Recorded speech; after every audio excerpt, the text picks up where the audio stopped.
Thanks.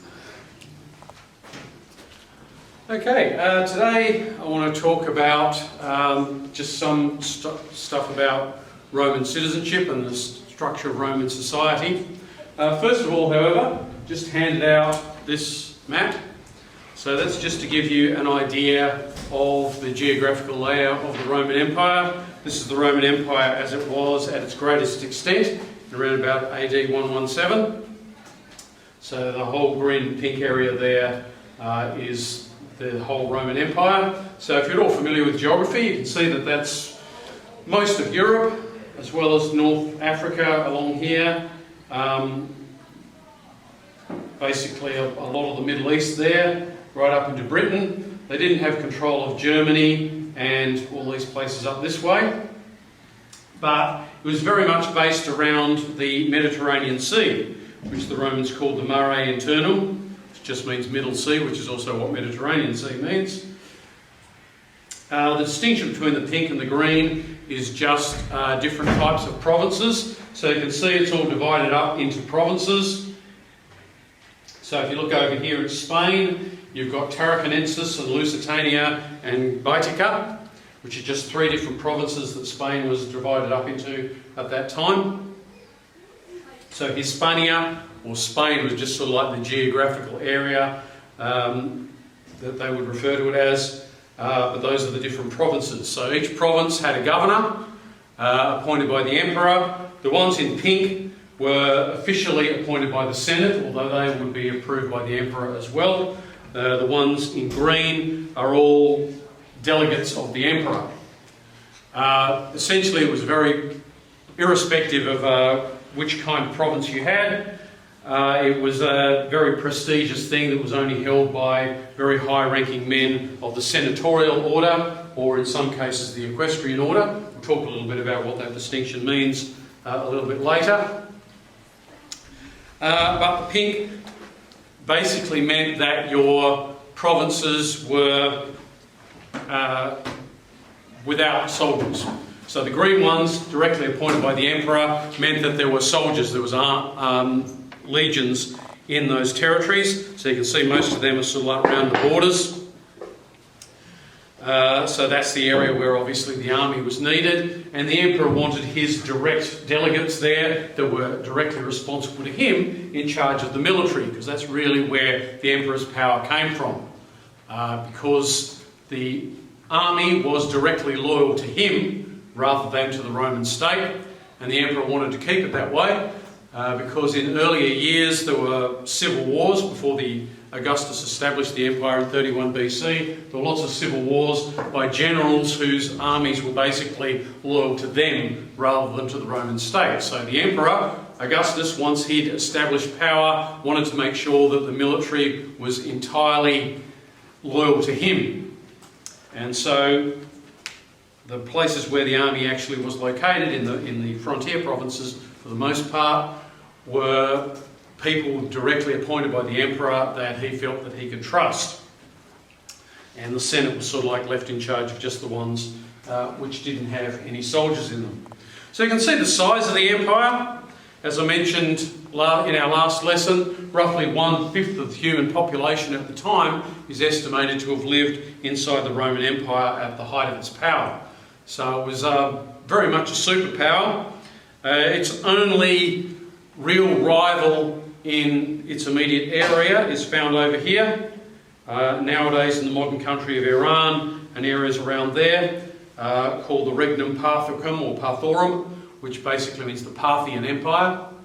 They certainly weren't as powerful as the Romans, but they were able to kind of keep the Romans out of their territory.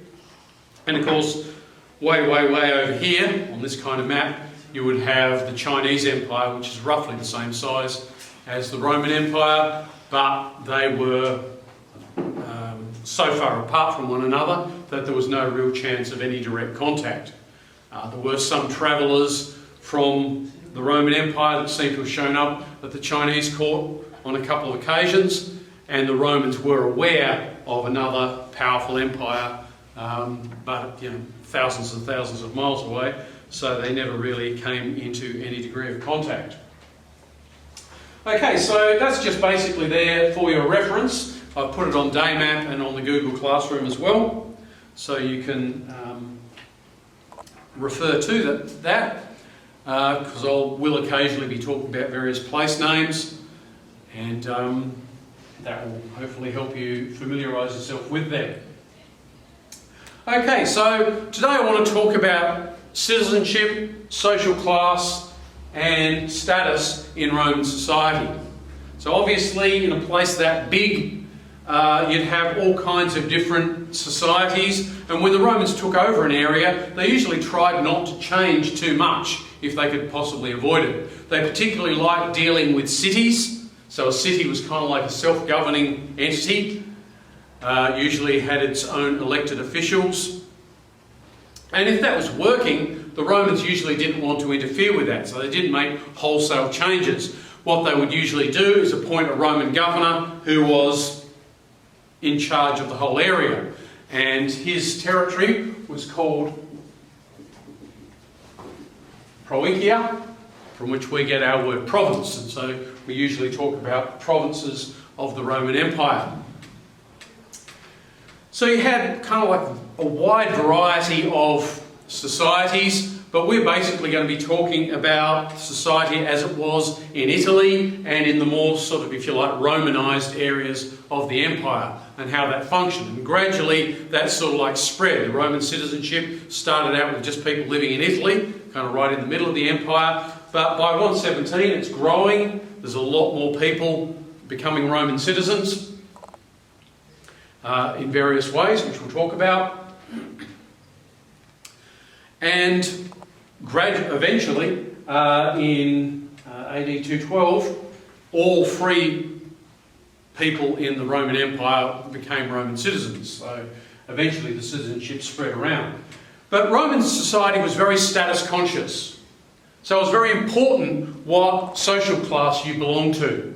Possibly the most important distinction was whether or not you were a Roman citizen. So here in Australia we have Australian citizenship, but not everyone is an Australian citizen. So if someone comes in on a permanent resident visa or a visitor's visa or something like that, they're not an Australian citizen. You only become an Australian citizen after being naturalised, and then you can apply for citizenship. So there are ways to citizenship, but not everyone here is a citizen. Same sort of thing in the Roman Empire. Originally, the Roman citizenship was just held by people who lived in the vicinity of Rome itself. Originally it meant that you were one of the original inhabitants of Rome or one of their descendants, but it grew quite a lot. But even within citizenship there were things like social classes. So there were classes that were established as a part of Roman society, and usually it depended on, first of all, birth. If you're born into a social class, then you usually stayed in it, but also it was often dependent on wealth. So you could gain membership of that social class by having a certain amount of money, which varied over time, or you could actually lose membership of that class if you didn't have enough money or if you did certain things that removed you from that class. The status the person held could determine what jobs they could do, what rights they had.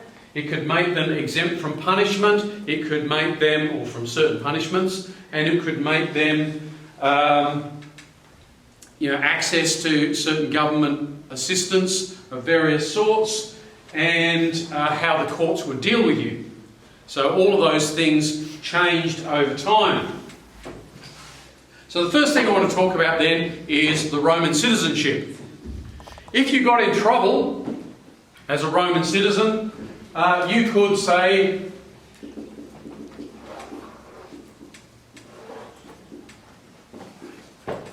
"Quis Romanus sum," I am a Roman citizen. And that immediately meant that those provincial authorities or armies, soldiers, whatever it might be, could or could not do certain things to you. They couldn't just bind you and whip you because they didn't like the look of you or because they suspected you of something, which they could do to someone who wasn't a Roman citizen. So someone who's just living in the provinces, but not a Roman citizen. The governor decided he didn't like you very much. He could have you whipped or something else. As a Roman citizen, however, that was not possible. Now, I'll actually hand out the primary sources as well, which will make it easier. So these are also on the day map and everything, in the Google Classroom.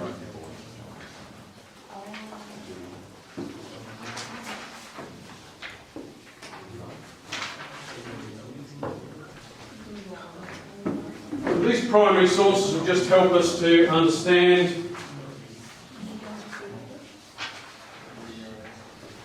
hopefully what's going on. It helps us to, it's evidence for our interpretations of the ancient world. So it's important that we make use of these, and these things are things that I like to see in your essays. So I like these primary sources to appear. And what I'd like to look at now is the one at the bottom of the first page. It's actually from the New Testament.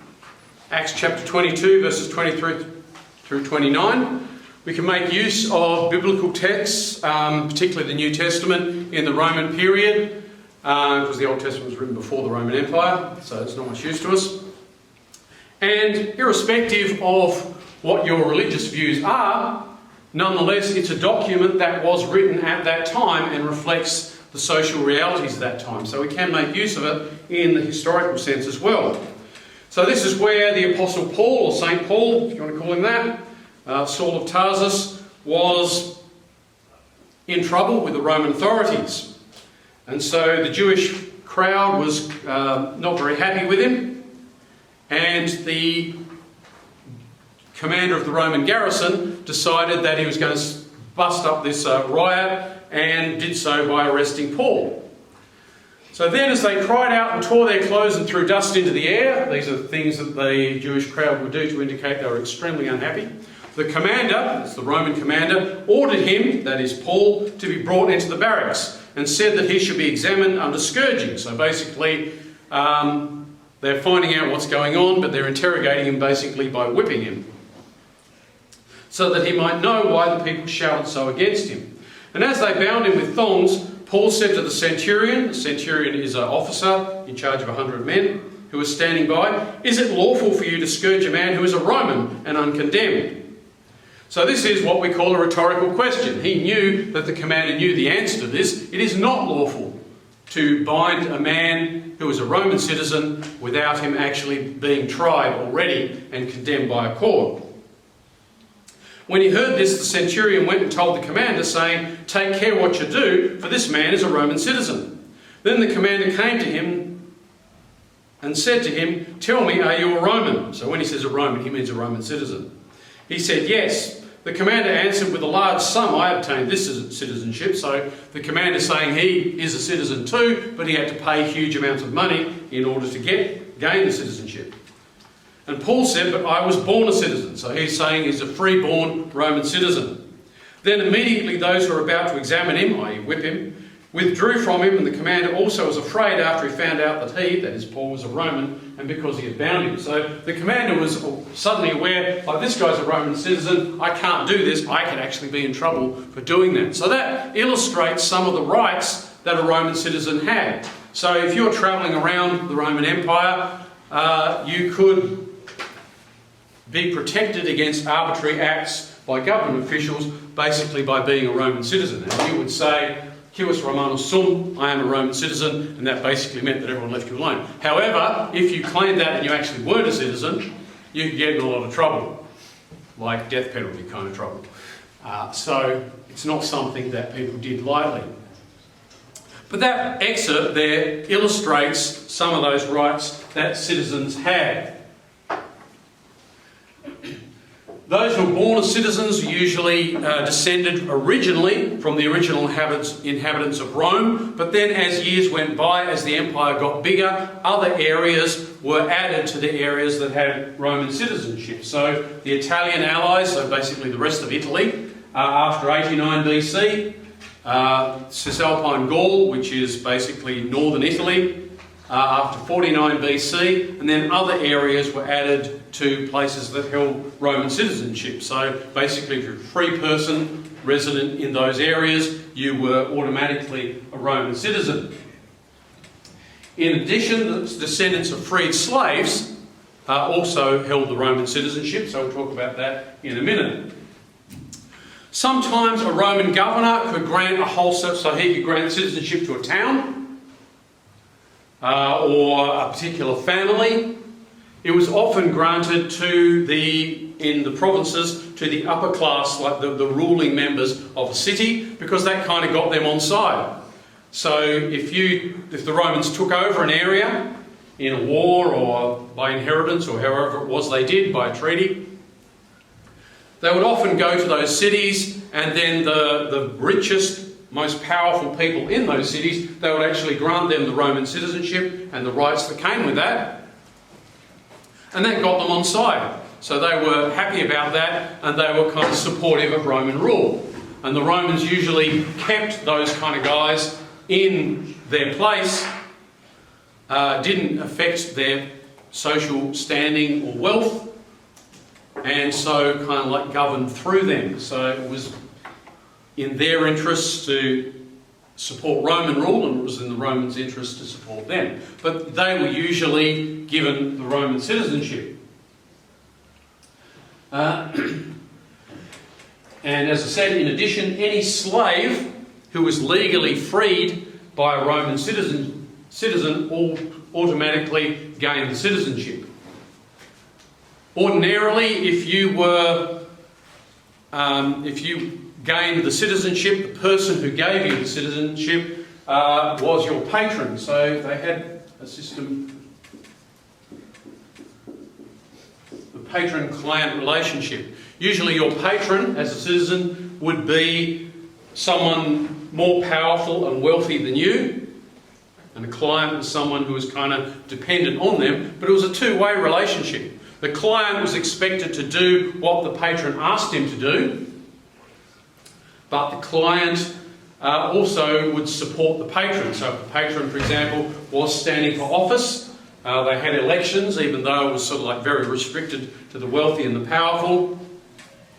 The client would be expected to vote for his patron and support him, and perhaps help him with his election campaign. It wasn't an election campaign like we have, but sort of in amongst that very narrow wealthy aristocracy, they would compete for the various offices and jobs that were available. And your clients would be expected to support you in that. As I said, the wealthy elites of the provinces were also often given the citizenship in order to co-opt them into supporting Roman rule. So they would obviously be supportive of the Romans to do that. Sometimes they were added to the equestrian or the senatorial classes, and we'll talk about that later. These are sort of like the upper echelons of Roman society, Roman social classes. The citizenship gradually expanded until, as I said before, in AD 212,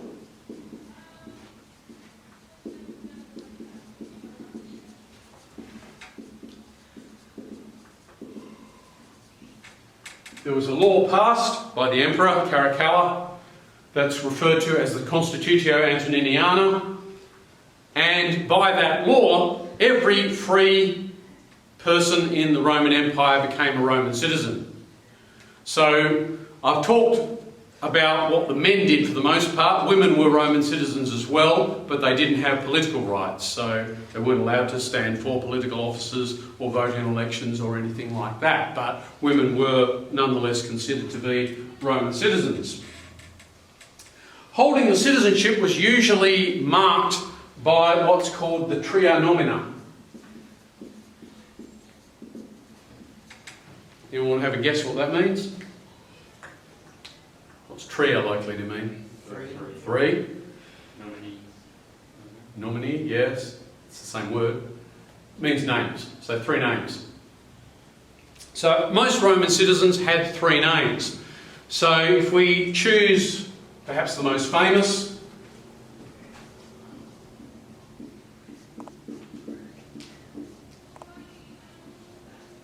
Gaius Julius Caesar, or as we usually refer to him, Julius Caesar. So he lived before the empire was established. He was murdered on the 15th of March, 44 BC. But he was the dictator of Rome.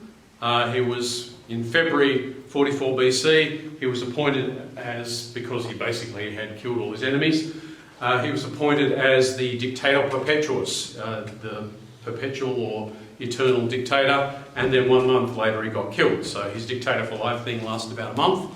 But nonetheless, he was a very famous Roman, but he has your very typical 3 names. So often when people hear the name Julius Caesar, they think the name Julius was his first name and Caesar was his surname, but actually that's not the case. His first name was Gaius Julius.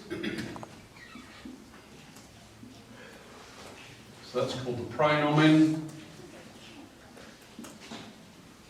Nomen. Cognomen. Praenomen means first name or early name. So it's the first name, first part of his name, much like our first names. My first name's Gary. The thing was, in Roman society, there were actually very few first names. So there's sort of like Gaius, Marcus, Lucius, Sextus, maybe half a dozen others tops. And so you get heaps and heaps of people with the same first name. The next one, the nomen, was actually your clan. It was sort of like not just your family, but a broader family. That's from your gens, which just, means clan or extended family. And then the third one, the cognomen, started out originally as a nickname, but it came to signify certain parts of the family. So the Julii were a very large family, but not everyone who's in the Julii is necessarily Caesar. So that's sort of like a branch of the family. So that's your first name, that's your family name, and that's the particular branch of the family that you belong to. Officially, his name is Gaius Julius, but Caesar was sort of like kind of a more unofficial name. That was not impolite to use, but if you were addressing him formally in a government situation or something like that, you would refer to him as Gaius Julius. And Caesar is his...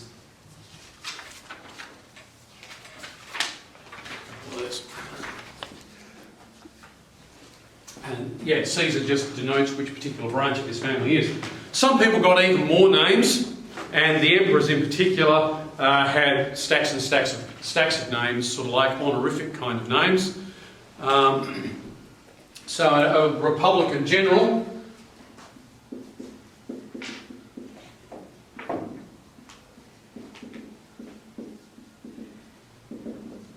is called Publius Cornelius Scipio. So Publius is his first name, Cornelii is the big family clan that he belonged to, and Scipio was something that just denoted the particular branch of his family. But after he conquered Carthage in 202 BC, he got the name Africanus as well. So sometimes he's referred to as Scipio Africanus, but his full name was Publius Cornelius Scipio Africanus. That name, that last one, just stayed attached to him. It was sort of like an honorific name because he had conquered Africa, not the whole continent. The Romans just referred to Africa as just like part of the northern, part of what we call North Africa. Sometimes people had cognomina, so this third name, just for them, and it didn't go on to their descendants. Other times it did go on to their descendants. For example, the famous Roman general Pompey. Was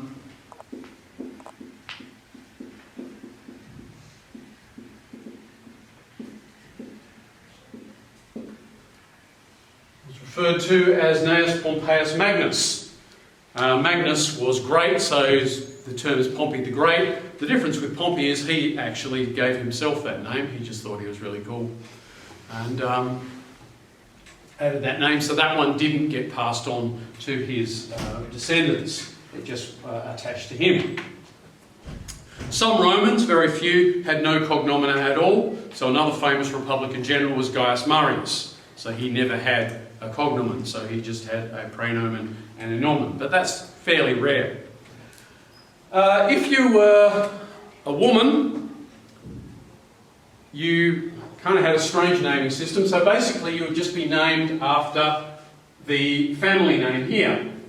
So Gaius Julius Caesar had a daughter, and her name was Julia, or as we would spell it, Julia. So the J didn't actually exist in the Latin alphabet. It was just an I, but it was pronounced as U. So it would be pronounced by them as Julia. We usually would use the word Julia. But she was basically automatically called Julia by the fact that her father was Julius Caesar. So if Pompey had a daughter, she was named Pompeia, and Publius Cornelius Scipio had a daughter, she would be named Cornelia. So automatically you just got your name from your family name, and that's the only name that you have. Obviously it gets a little bit awkward if you have more than one daughter. And so you could be Julia Minor, which just basically means little Julia, or in a nickname Julilla, which basically means the same thing. And if you had more than one, you could have Julia Prima, Julia Secunda, and Julia Tertia, which basically means Julia 1, 2, and 3. So that's just the way they named them. So not much variety in women's names at all, not a huge amount of variety in men's names. But the fact that you held the trianomina like that is something that would indicate immediately to everyone that you were a Roman citizen. So nobody else is allowed to have a naming system like that. It shows you immediately. Now, if you are granted citizenship by someone else, you take their nomen and often their praenomen as well when you become a Roman citizen. So you don't just have your old name, you basically get a Roman citizen name. So when Gaius Julius Caesar gave his freedman Balbus citizenship,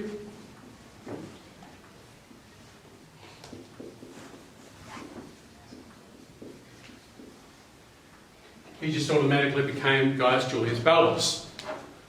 So basically, if you were given citizenship by someone else, then you automatically take their name. Okay, so the name was one thing, quite distinctive feature about the Roman citizenship. As I mentioned before, being a citizen meant that you could not be convicted without a jury trial. So you had to be convicted by a jury of Roman citizens. The governor couldn't just say, yeah, you're guilty, drag him off and execute him. You had to actually have a trial in front of a jury of Roman citizens. You were protected from the arbitrary actions of a provincial governor. So that's what we saw in that extract from the New Testament about what was happening to Paul. The commander was about to whip him and he said, I'm a Roman citizen, and they just kind of like dropped everything. They couldn't do that without actually taking him to trial. You were exempt from several severe punishments, including crucifixion. So being nailed to a cross was something that the Romans did to slaves and provincials, but they could not do that to a Roman citizen. So you could still be sentenced to death, but they cut your head off, which has got to be better than being nailed to a cross. That you were exempt from that and several other punishments, like being burned alive. They couldn't do that to you as a Roman citizen as well. It gave you access to the Roman patron-client system. So that meant that you had a patron, someone higher up the social class who was looking after you. So that was important as well. People would know if you mess with you as a Roman citizen, you've got a patron who's more powerful and more wealthy, who's going to be on your side automatically because he is your patron. And it just gave you social clout, gave you social status. So holding the Roman citizenship was really, really important in Roman times. It was a very coveted kind of thing. Okay, citizen classes. I want to talk a little bit about the size of the classes and Okay, so it was still very prestigious and meant you were very wealthy and powerful to be a member of the senatorial class. The governors for various provinces, for example, the commanders of legions. So the legions were composed of the Roman army. Legion was a unit of about 6,000 men, and the number of legions that were in existence were usually between 20 and 30. But legionary commanders were senators. Governors of provinces were senators. Various other jobs were given to senators as well. So it was very, very important. Membership had been purged by Augustus. The Senate was kind of like very bloated, and Augustus had actually reduced the number of senators. So the emperor actually had the power to put you into the Senate or to take you out of the Senate. A couple of basic qualifications, one of which you had to have a fortune of 1 million sesterces, which is probably, it's very hard to give dollar equivalents, but that's like a lot of money. You're quite powerful and wealthy. You'll see the abbreviation HS, that's basically for sestertii, which is the basic unit of Roman currency. But we would rank someone who had a fortune of 1 million sesterces as a millionaire, definitely. No trouble at all. So quite powerful and wealthy. But also, you couldn't do certain things. So there were certain jobs that were considered to be unsenatorial. So a lot of people in the next class down had at least that much money, at least 1 million sesterces, but they did jobs that were considered unsenatorial. Basically, a senator was expected to be a gentleman farmer. So he had lands out in the country that were farmed for him. He obviously didn't do it himself. Usually that was done by slaves. But that's where he derived his income from. If you were a merchant, for example, that was considered to be unsenatorial. Now, a lot of senators did get involved in merchant activities, but they kind of did so by means of proxies, usually slaves or freedmen, by which I mean ex-slaves, who were their clients, and they kind of did it for them. And so he's sort of like, the senator was just sort of like the shadow owner of the business, but didn't get involved in it. So a lot of people with that much money chose not to enter the senatorial order. There were certain things about it sometimes they didn't like. Sometimes if this emperor was particularly paranoid, he'd be killing off senators and confiscating their wealth because they're very socially prominent. And it kind of like made you a little bit vulnerable sometimes. So some people actually wanted to stay out of the senatorial elite. The next status down, so under senator, we have what's called equestrian. Equestrian status. Originally that derived in the very early days of Rome to those people who could afford to equip their own war horse and fight as a cavalryman rather than a soldier. By the time we get to the empire, it has nothing to do with that anymore. It's just another property qualification. Except this time it's 400,000 sesterces. So not as wealthy necessarily, although as I say, a lot of them actually became extremely wealthy, just as wealthy as senators, but they didn't want those social constraints, so they never added themselves or asked to be added to the senatorial order. They stayed equestrian. But basically you've got the senatorial order as the highest. The emperor, in the time we're looking at, is a member of the senatorial order. Then you've got the equestrian order, which has several thousand members. So you've got about 600 or so families in the top, and then several thousand in the equestrian order. And then everybody else, basically Roman citizens, below that.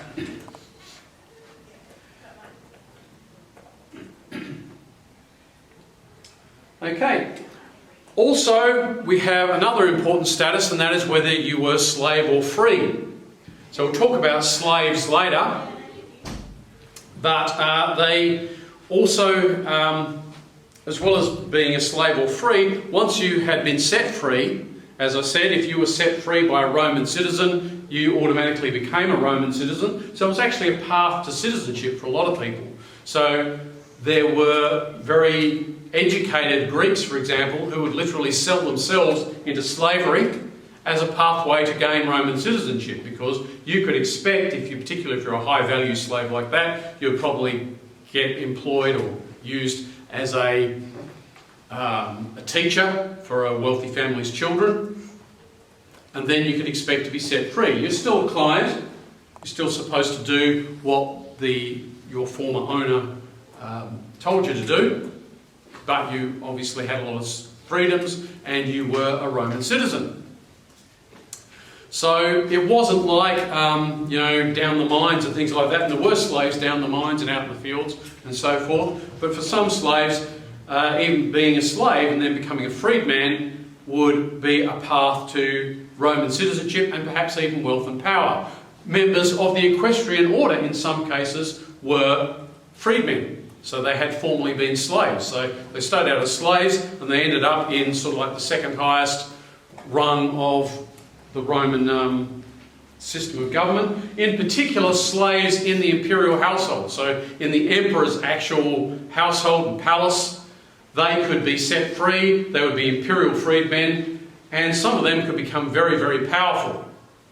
So they wouldn't be given command of a legion or anything like that, but they could be given command of a smaller unit of troops if they were of a military training, if they had any military training, or given jobs in the government.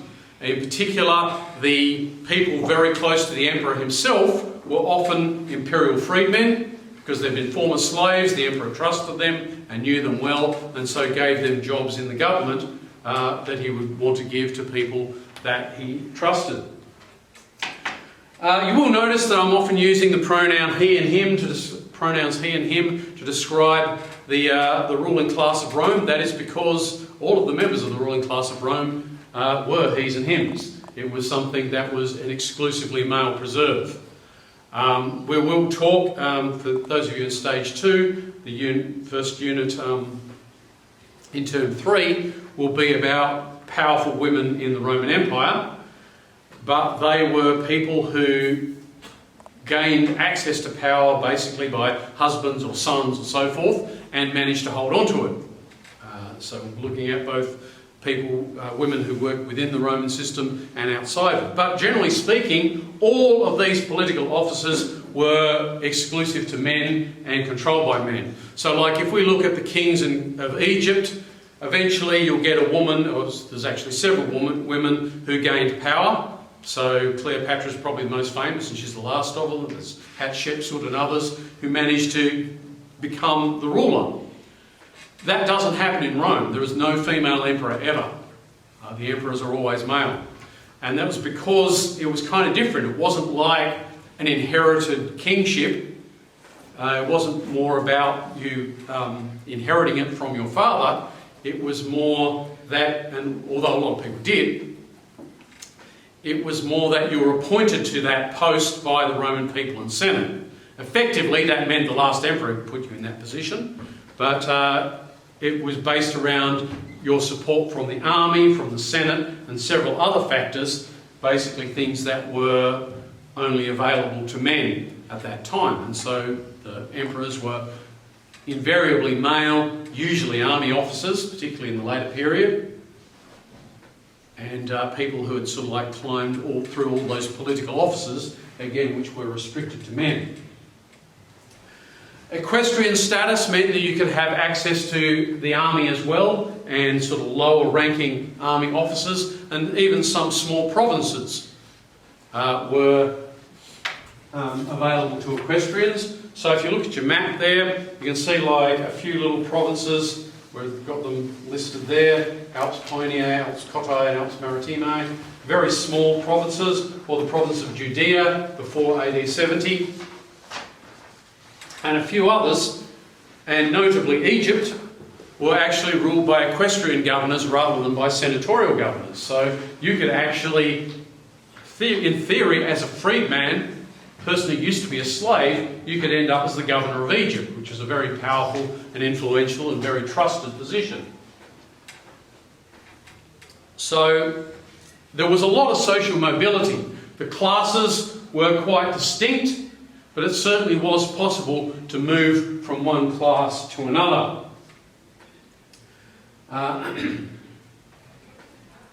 In addition to this, each town of Roman citizens, so outside Rome itself, each town of Roman citizens would have a class called decuriones.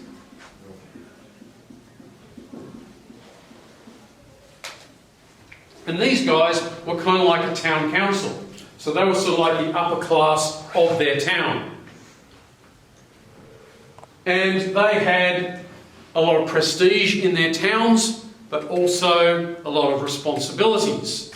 And so these guys were often members of the equestrian class as well, but they're sort of like the local aristocracy in a town. So they are very important to the functioning of the Roman Empire, because the Romans want these guys to run the cities so that the Romans don't have to do it directly. So every time you had a town of Roman citizens, you would have a class of decuriones. Now the notes that I've just gone through, that I haven't printed them out, but they are on Daymap and they are also on the Google Classroom. So every week there will be a sheet of notes and the primary sources. I'll print out the primary sources because in our lesson tomorrow, I think it is, I'll actually go through these primary sources and talk about each one of them. We sort of like talked about one of them today. But these kind of illustrate the evidence that we'll be using. And these are just examples of the evidence that we use to understand stuff about Roman social classes. Ordinarily, I'll probably just talk on the Mondays, like do the lecture on the Mondays. The Wednesday class will probably be just working on your assignments, and then the Thursday class I'll be talking about primary sources, and that's probably how we'll do it every week. Won't be able to do that this week because we had all the introductory stuff to get through on Monday, so I'll talk about the primary sources in our lesson tomorrow. So does anyone have any questions? Rightio. So that's basically the way the class is going to run. What I'd like you to do now is to start to have a look in those booklets at the assignments. So this booklet has got your assignments. They're the same for stage 1 and stage 2. And start to have a look at those and think about what you want to do for the assignment. So your first one is the virtual museum, where you are looking at some aspect of Roman society and gathering images and texts or various, some kind of evidence, and basically piecing that together, getting 10 images, annotating those images, and describing them. That's what the assignment is. So on the schedule of classes here, gentlemen, thanks for your visit. The schedule of classes here, we've got the different subjects that we're going to be studying. So you'll basically be doing your virtual museum in one of these. So if you like gladiators and chariot races or something like that, you can do it on that. There's a lot of evidence about that. Education, leisure and entertainment, women and children, slaves, whatever. Just pick one of those and you'll be doing your virtual museum on that. And I'll give you some more information about that later on. Okay, so that'll do us for today.